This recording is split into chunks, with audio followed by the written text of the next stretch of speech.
You've got a really nice sized group here today. This is wonderful. So welcome today to today's Tiny Tech training in the MSL Learn series. I am Bobby DeMontney, Montana Library Network Technical Support. I'm accompanied by Coley Bartow, our CE coordinator, who will be helping to moderate and make sure you get your evaluation link at the end, and Kara Orban, our resident hotspot expert, who will be presenting today. So with that, take it away, Kara. Hi, everyone. Thanks so much for taking the time to be here this morning and learn about hotspot management. So, as you know,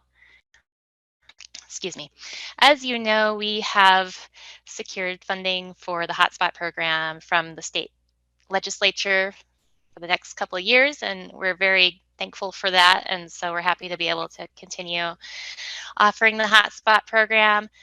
And with that comes a little extra responsibility for the libraries as we're starting to decentralize the management of the program. And so this session, we're going to talk about how to do that. It's pretty simple and straightforward once you get in there. So I'm just going to show you a few things about how to manage your hotspots from day to day, and we'll have some time for questions at the end. So again, my name is Kara Orban, and I'm the consortia coordinator at the State Library. And if you have any questions about the hotspots, you're always welcome to get in touch with me, open a ticket, and we can help you out. So what we're going through today in this brief session is we're going to get to know our hotspot VIPs. We're going to quickly walk through how to manage your T-Mobile hotspots, how to turn them on and off again, how to manage your Verizon hotspots, and then finally we will point you to some troubleshooting and support resources and where you can go to replace your accessories as we go into this next fiscal year. So getting to know your hotspot VIPs, what exactly does that mean? Well, so for either of your hotspots, whether you're using Verizon or T-Mobile, you have 4 numbers that are pretty important for you to know. And this is not including your catalog numbers. So that's outside the scope of this training. I know that there's some specific instructions on how to catalog your hotspots, but we're not going to go into that. So those numbers are not part of your VIP number. So when I'm talking about VIPs, I'm talking about the vendor, of course. You want to know, are you talking about T-Mobile or Verizon? A couple libraries do have NEMOT hotspots, but we're not going to cover those in this training since most people aren't using those. If you're a NEMOT library, you can talk to me outside of this training and we'll get you set up. So your vendor, T-Mobile or Verizon, and your IMEI is your physical device number. So I'm going to show you that in just a second when I turn off my slide sharing. I will show you on my camera what that looks like. IMEI is the physical device number. So you could have a phone number that transfers from one physical device to another. That device has that specific IMEI number.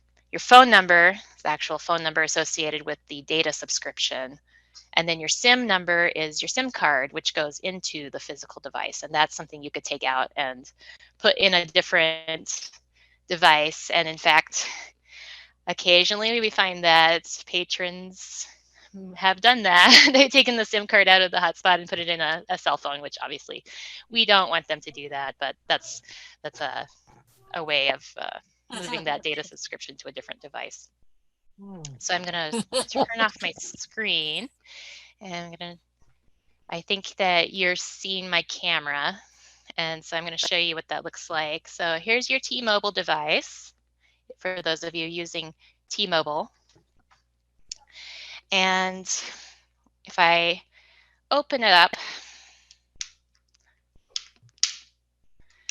you see there's the battery, and I'm going to take the battery out. And then here is all my info in there. Sorry, that's a little blurry on my camera, but you can see the white square there. There's a panel that gives you the IMEI number and a couple of other numbers you can ignore, but there's the IMEI, and then the SIM card is below that. And I'm going to be kind of careful with the SIM card. It's kind of delicate. I have this nifty little tool to push it out, but you could also use a paper clip. And then you'll see that there's a number.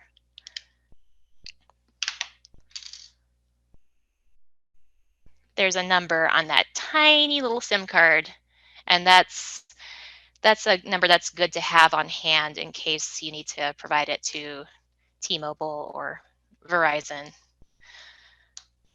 if you're having problems with your hotspot and you don't know what the phone number is. You can look it up by SIM number, and I'll show you that in just a little bit.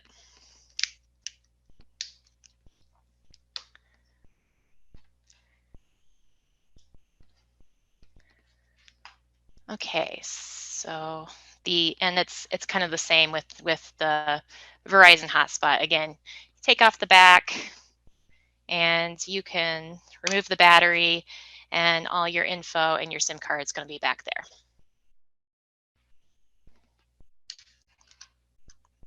Pretty similar devices.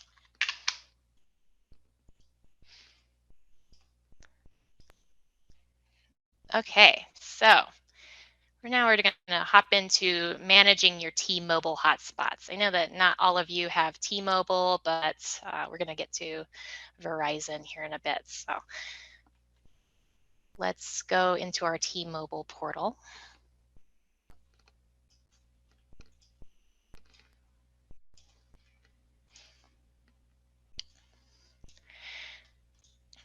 And your screen is probably going to look something like this. Now, to set up your account, you can open a ticket and I will walk you through the steps to get an account set up and associated with the hotspots at your library, and then you'll be able to log in to this page. And I'm going to put a link in the chat for you, which is going to walk through these exact steps in the knowledge base. And that will take you to the URL where you log in and go through everything that I'm about to show you. Okay, so when you log in, you're going to have a button up here that says Subscriber Management. And you're going to click on that. And that's going to take you to a page that is going to list all the hotspots. And if you're logging in, you're probably interested in either suspending service on an overdue hotspot or reactivating a hotspot that's come back to the library. And so that's what we're covering today. So there's a couple different ways I can search for this. There's a search bar here.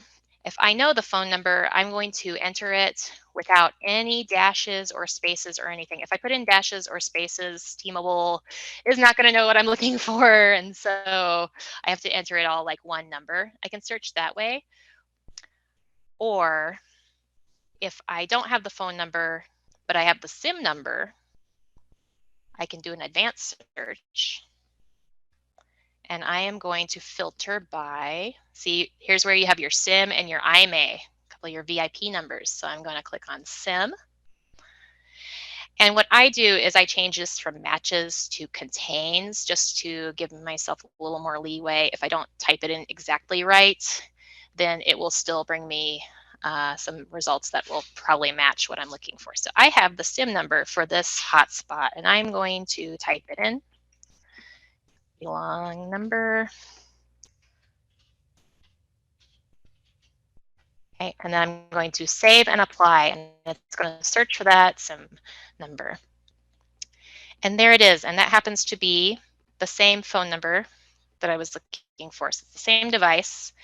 And here it's going to tell me, okay, BAN is just billing account number, so that's the state library contract, basically. You can ignore that. Mobile number is your hotspots number, and it tells me, yes, it's a Franklin. It's one of these T-Mobile Franklin hotspots. Here's the SIM number, and there's the IMEI, and here's the library it belongs to. And this tells me it's a filtered hotspot. You can also ask T-Mobile to change that if you don't want yours to be filtered or unfiltered. They can change that for you. And then it tells me, yes, this is an active hotspot. So let's say it is long overdue. So I want to suspend this hotspot. So I can either click suspend here, or if I click on this, it's going to take me to a details page for this device. And it's going to give me some extra details like in the last 30 days, how much data has been used on this hotspot. And you can see this one has not been active. So if it's overdue, maybe it's in the bottom of a lake or something. We don't know what happened to this hotspot, but it hasn't been active. It's not in the library, so we need to suspend it. So I am going to click on suspend, and it's going to bring up this little window. I really, frankly, do not like the way that T-Mobile sets this up because it's kind of confusing. It says, do you want to add or remove suspension? So if you say add, you're like adding suspension. It's not the most clear way to say that, but that's what it means. I am going to add suspension to this device. I'm going to turn it off basically. And when do I want this to happen? Immediately. So it's going to default to today's date. So you don't have to worry about that. I used to put in a restoration date and set it out, 2 or 3 months in advance, but you can leave that blank so that it will just stay suspended for a while. And you don't really have to put anything else in here. So I'm suspending this hotspot. So I'm going to click submit. Sarah, Yes. we have a question in Ronan. Go ahead. So when we add that suspendingly turn back on, have you noticed that? They will turn back on after 1 or 2 months, I think, by default. So if you So can put in if we put a internet connection is unstable, if we put in an end date, like say 6 months out, would it stay suspended for that Yep, amount of it'll time? say if you Okay. put in a specific date, it will stay suspended until that date. So that's an option if you don't want it to come back on. Okay. Thank you. Um, yeah. So after you have suspended it, you go through the terms and conditions and click accept, and then it's going to take you to checkout. So the T-Mobile process is a little more, there's a few more steps than Verizon. So anyway, here's the summary of what we're doing. We are temporarily suspending this line. PTN means phone number, basically. So that's what it's saying. We're going to suspend this one line. Doesn't cost anything to do that. Checkout. And then it's going to take us to a checkout screen.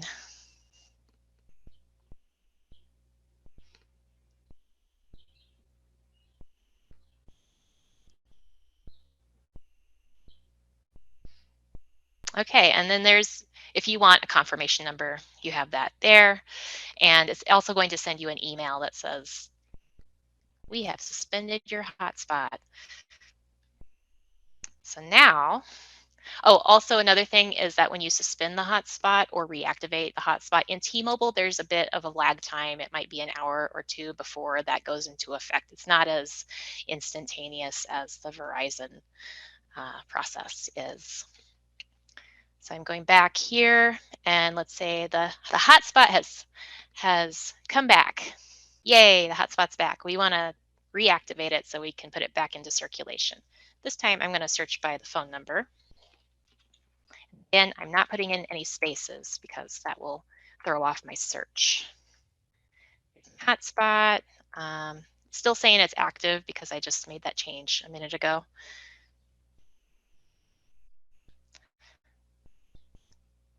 But I'm going to go ahead and show you what reactivating the hotspot looks like. Okay, here's my phone number. Now I am going to remove suspension. So I'm taking the suspension off. I'm going to click on that radio button for remove from device. And when do I want this to happen? I want it to happen immediately. So I want to select today's date. As of today, I am removing the suspension from that hotspot, and I'll click submit.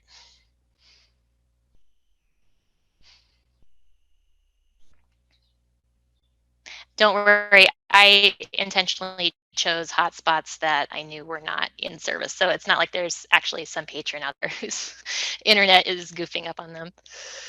So again, go through the terms and conditions and click on checkout.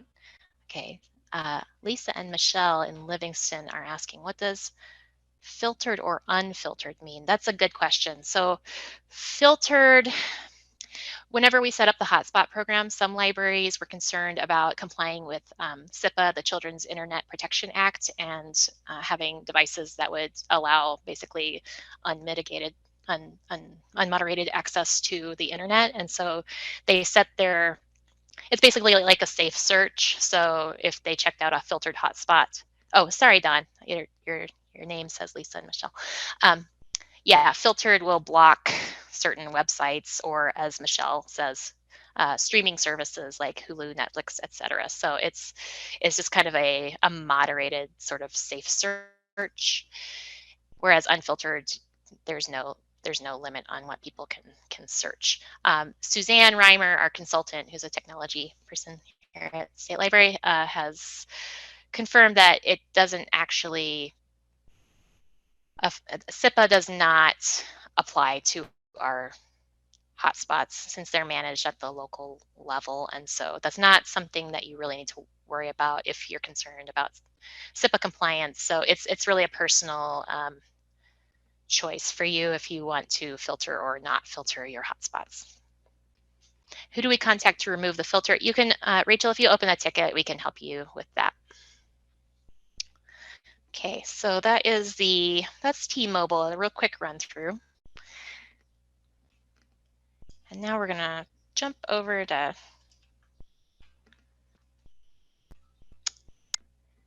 Verizon.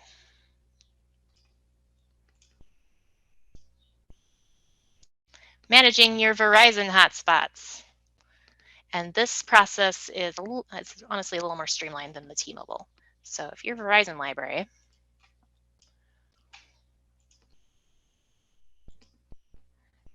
again, we have a knowledge base article for you, and I will put that in chat.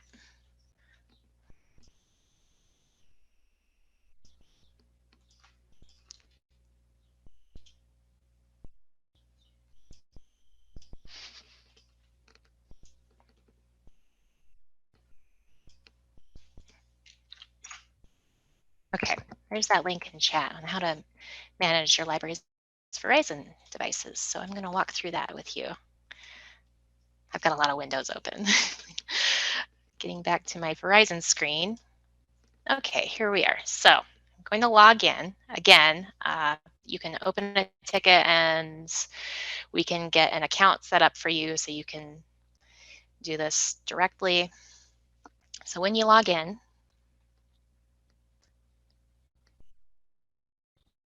you're going to see a screen that's kind of similar to the T-Mobile dashboard. It's going to give you an overview of your account and show you a list of, okay, total of lines that are on our account.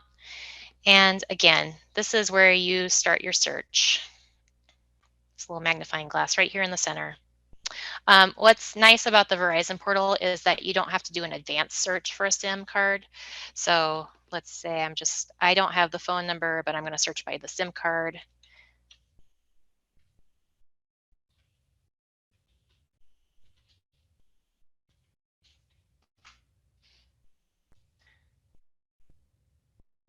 And that's going to search all the information that it has about every device we have.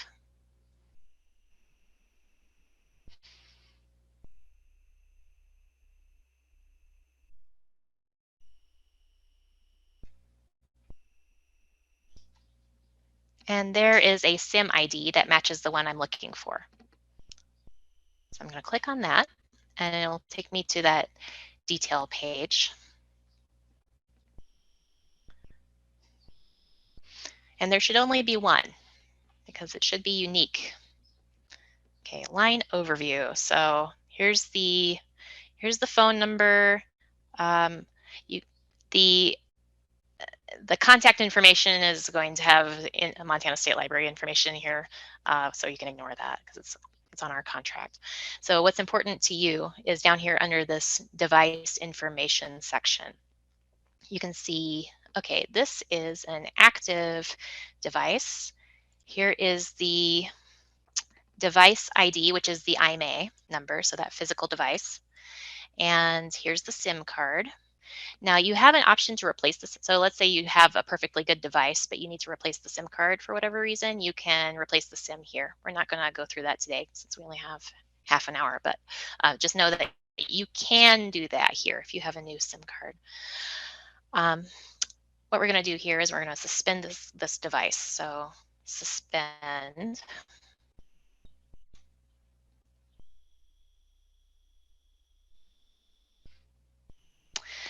And then it's going to ask me some questions. Do you want to be billed during suspension?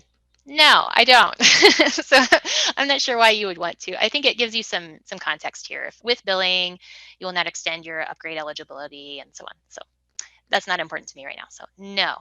Why do you want to suspend? Now this is important because if you select lost or stolen, it says the wireless number selected will not reconnect automatically. So you are pretty sure this device is at the bottom of the lake, or it's never coming back to the library.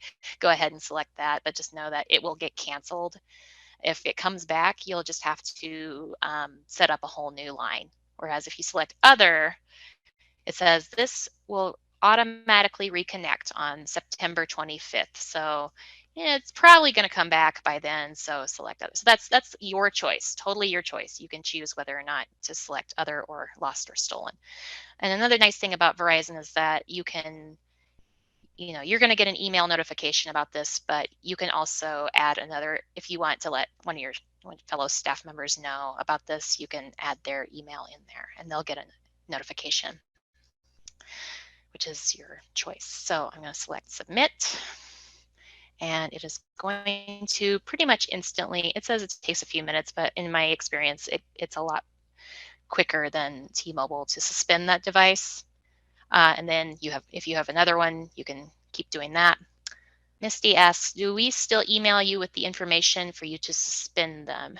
Can you go through how to get to the portal to suspend one? So this is what it's going to look like for you whenever you're set up on your account. This is exactly what you're going to do. So continue working with this. I'm just going to go ahead and reactivate this device.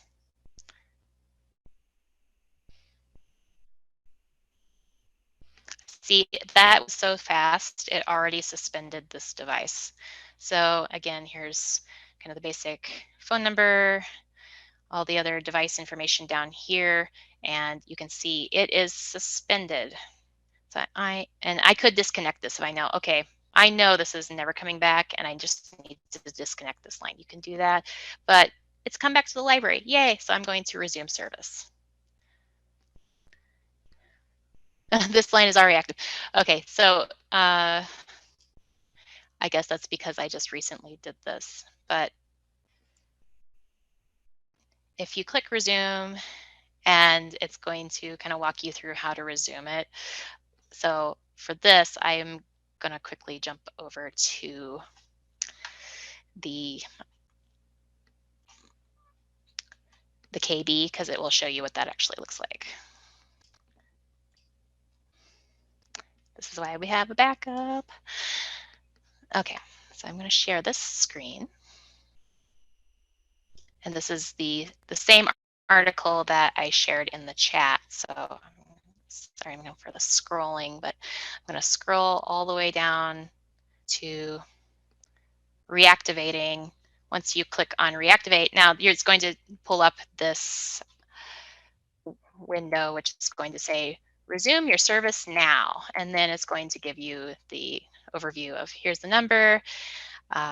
You didn't use what the selections you made when you suspended it and when it was suspended. And then you're just going to click on submit.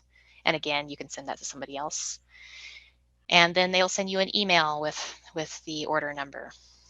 And that might take a few minutes to reactivate, but that should be good to go within a few minutes. Okay, and then finally,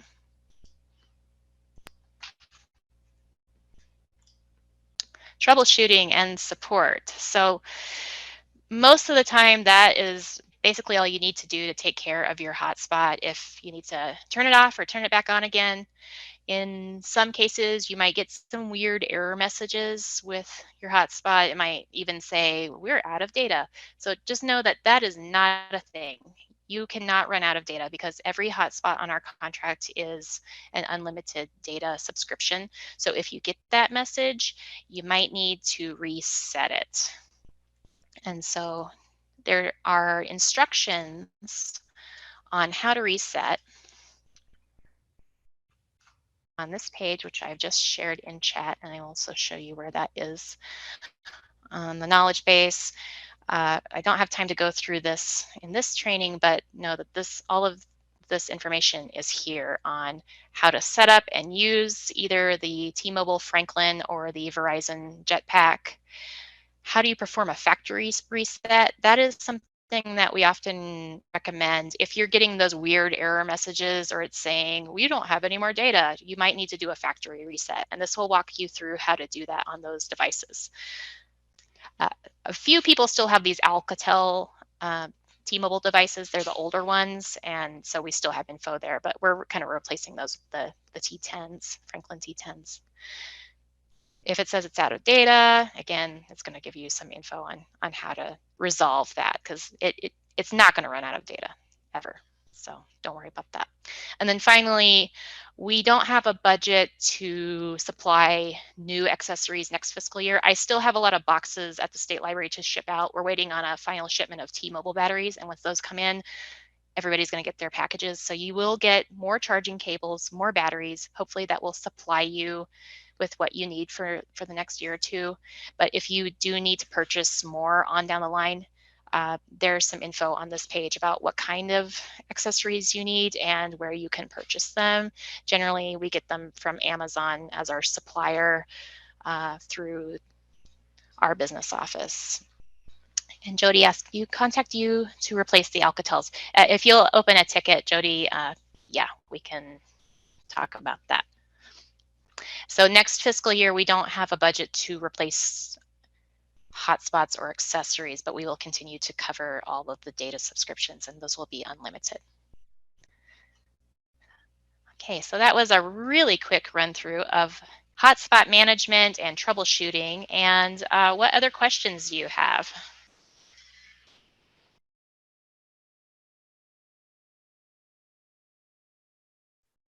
On the T-Mobile, can only one person have the subscriber management? Because Caleb has it when he logs in, but I don't. No, we can add more than one person. Okay. So should I just fill out a ticket for that? Yep, if you'll open a ticket, then Okay. that will help me to remember that request. Thank you. I'm going to put the, ooh, that's a gnarly looking URL there. But if you you can submit a ticket, and now we have the hotspot lending program is its own department under that drop down menu. So if you select that and just tell me what you need, and we will get that taken care of. And Misty asks, will we automatically get the accessories when they all come in, or do we need to request them? So we ordered enough accessories for every device. So every library will get a supply that should be adequate for your inventory. So yes, you will get enough accessories. You don't need to request them separately.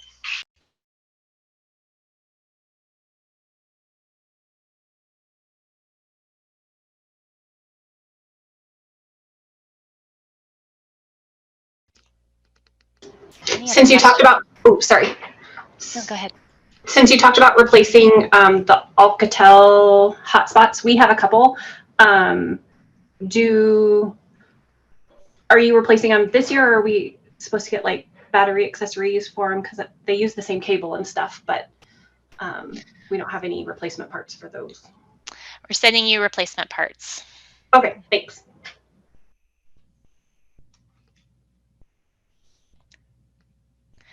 And again, if you are not yet set up on an admin account for either T-Mobile or Verizon, I'm working on getting everybody who's on T-Mobile an account right now. Actually, I'm working with an account manager at T-Mobile, but Verizon, you can just open a ticket. And also, if you have an extra person, like in Runyon, if you have an extra person that you'd like to have that kind of access for T-Mobile, please open a ticket and we'll get you set up. All of those tutorials are in the knowledge base. If there's anything else that you think would be useful to add to the knowledge base, let me know, and we were just going to set you up with all the information you need to be able to easily manage your hotspot inventory.